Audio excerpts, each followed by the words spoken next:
പണം കൊടുക്കാനുള്ളത് കൃത്യമായി കൊടുക്കണം. നമ്മളെങ്ങാനും പണത്തെ തടഞ്ഞു വെച്ചാൽ ഏതുപോലെ നിൽക്കും? നിങ്ങളെ വീട്ടില് നിങ്ങളെ വീട്ടിലൊരു ഗസ്റ്റ് വന്നു. നിങ്ങളെ പേരെന്തായിരുന്നു? സുനിതന്റെ വീട്ടില് ഒരു ഗസ്റ്റ് വന്നു. ആ ഗസ്റ്റിനെ 2 ദിവസമാണ് പിടിച്ചു നിർത്തി. പിന്നെ നേരെ ആ ഗസ്റ്റ് വീട്ടിൽ വരുമോ? വരുമോ? വരൂല. മനസ്സിലായില്ലേ? നിങ്ങളെ വീട്ടിലൊരു മയില് എന്നും വരാറുണ്ട്. നിങ്ങൾ അതിനൊന്നും കാട്ടില്ല. അതിനോട് ഭയങ്കര സ്നേഹമാണ്. ചിലപ്പോൾ മയിൽ നാളെയും വരും. നിങ്ങളുടെ വീട്ടിൽ മയിൽ വന്നു, നിങ്ങൾ അതിനെ കഴുത്തിന് പിടിച്ച് ഇവിടെ നിൽക്കണം.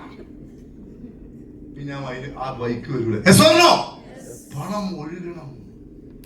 പണത്തെ പിടിച്ചു വെച്ചാൽ പണം വരില്ല. അതുകൊണ്ട് ഏട്ടപ്പാട് നിങ്ങൾ ആലോചിച്ചാൽ മതി. ഞാൻ എന്റെ ലൈഫിൽ കീപ്പ് ചെയ്തൊരു സാധനമാണ്, ആർക്കെങ്കിലും ഒരു 10 ഉറുപ്പിക കൊടുക്കാറുണ്ടെങ്കിൽ എങ്ങനെയെങ്കിലും അത് കൊടുത്തിരും. അതുകൊണ്ട്